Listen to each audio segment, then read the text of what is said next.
Alright, here we go, another video. Another hot day here in Tokyo, or Japan. And today, we are going to Korn's, not Narita this time, but the Tokyo spot.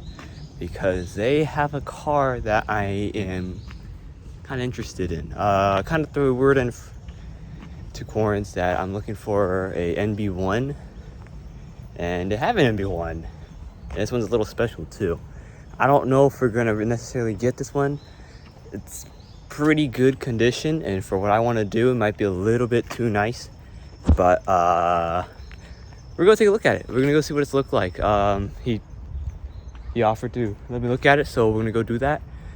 So let's go to Korn's, which is another hour and 30-minute train ride because I don't have a car yet. All right, so we're about 5 minutes out from Korn's, but before we get there, I want to talk about not the process of buying cars, but like where you can buy cars here. So, the US has Craigslist, obviously you got your dealerships, Facebook Marketplace, all that type of stuff, right? Japan's a little different in terms of that. Obviously, you have your dealerships, right? I think there's a lot more used dealerships here. They don't screw you over as bad either. But there's also something called Yahoo Auctions, which you guys shop for Japanese parts. Chances are you've heard of it or you've used it before. Yahoo Auctions is, I say, the closest thing to Craigslist they have here. Just because, same format, just it's in an auction form. And then there's also auctions, like auctions itself, not Yahoo Auctions, but Yahoo Auctions itself, which, those are where usually you can find cars a little cheaper, except that sometimes it get a little sketchy. And then private dealers such as like where I'm going, Korn's today, will have cars. There's car sensors.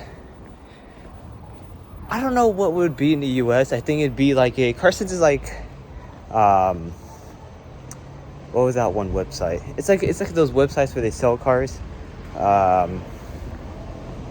Not Kelly Blue Book, but you know what I'm saying, like those type of websites. That's what car center is meant to be. So in terms of finding a car in Japan, it's a little different. You don't see as many cars.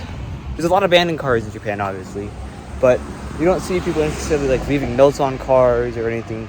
I don't know if that's out of a respect form, but it's not as common out here, so to say. Yeah. But we're almost at Korn's. I'm very excited to see this Miata. Do I need another Miata? If it's an MB, maybe. I still do want to, drive around to other platforms, other chassis, different cars. Looking at a couple different cars. Obviously, I'm looking at this MB. I've been searching for S15, non-turbo S15s, so spec S's, S14s. Also been looking into WRXs. Just kind of like broadening my search area so that I can find something a little bit more in my price range. Because, as you know, you Americans like to buy Japanese cars, so you guys skyrocketed the price for not only you guys, but for the Japan market as well. So, yeah.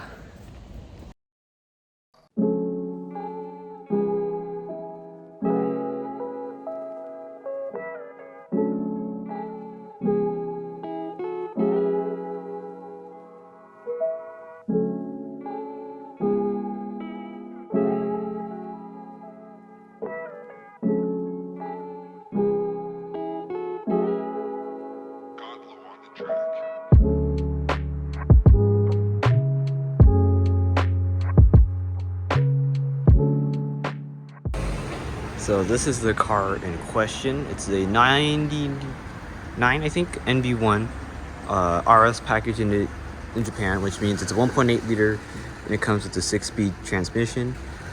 This one has super low kilometers, 56,000 kilometers, like 30,000 miles. Mazda Speed wing, side skirts, and front lip, as well as Mazda Speed Type F seats, Mazda Speed roll bar, and it's got a Mazda Speed tack and cluster as well. This is allegedly a one-owner car. one owner car, you know, BBS. It's on lowering springs. Engine wise, it's got an auto exit intake as well as maximum header and auto exit exhaust. And other than that, I think it has a carbon strut bar, an auto exit front sway bar. But other than that, this is immaculate. I'm getting the price right now, but this might be a little bit too clean for what I want to do with this car. Yeah, we'll see. We shall see. But this thing's an absolute beautiful car. I mean, yeah, proper. Hard to find red ones in this condition now too. Red is a color that A, MB1s didn't really come that much in, and 2, they all faded immediately. So this one has been garage kept its whole life, and it's been really well taken care of. All the parts installed have been installed by the dealer, so none of that jink installation stuff.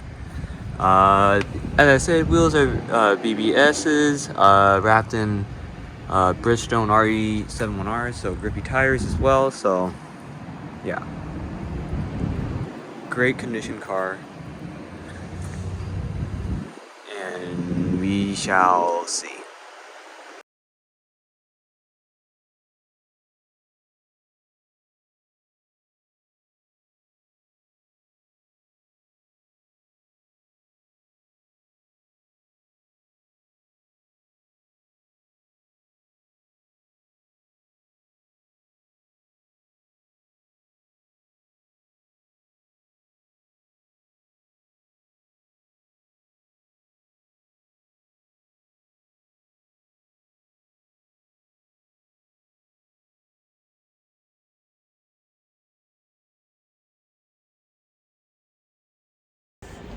Alright, fast forward a couple hours now. I looked at the car, I passed on it.